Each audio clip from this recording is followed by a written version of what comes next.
പാവപ്പെട്ടവർക്ക് സവിശേഷമായ പ്രാധാന്യം നൽകി അവരുടെ ജീവിതപ്രയാസങ്ങൾ പരമാവധി പരിഹരിക്കുന്നതിനും കേരളത്തിലാവുമ്പോൾ കേരളത്തിൻ്റെ പ്രത്യേകത അമർത്യാസൻ ചൂണ്ടിക്കാണിച്ചതുപോലെ കേരള മോഡൽ അതുകൂടി കണ്ടുകൊണ്ടുള്ള ജനകീയ ജീവിതം ഗുണമേന്മയുള്ളതാക്കി മാറ്റുന്നതിനു വേണ്ടിയുള്ള പ്രവർത്തന രീതികളാണ്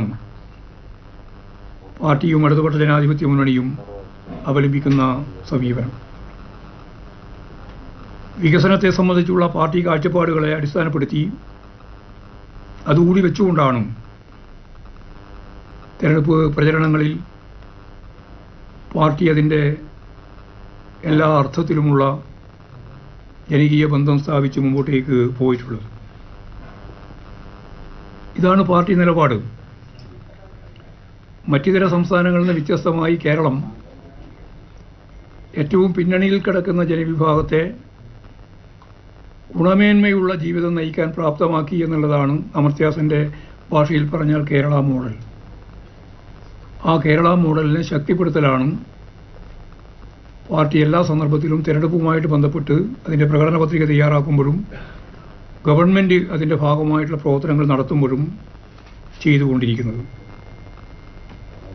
പരാതിയെ സംബന്ധിച്ചിടത്തോളമുള്ള കാര്യങ്ങൾ ഞങ്ങൾ എല്ലാ സന്ദർഭത്തിലും ജനങ്ങൾക്ക് വേണ്ടി പ്രവർത്തിക്കുന്ന ഒരു പാർട്ടി എന്ന നിലയിൽ എല്ലാ ജനങ്ങളുടെയും ആവശ്യങ്ങളെയും ആവലാതികളെയും പരിശോധിക്കുക എന്നത് പാർട്ടി പ്രവർത്തനത്തിന് തന്നെ ഭാഗമാണ്.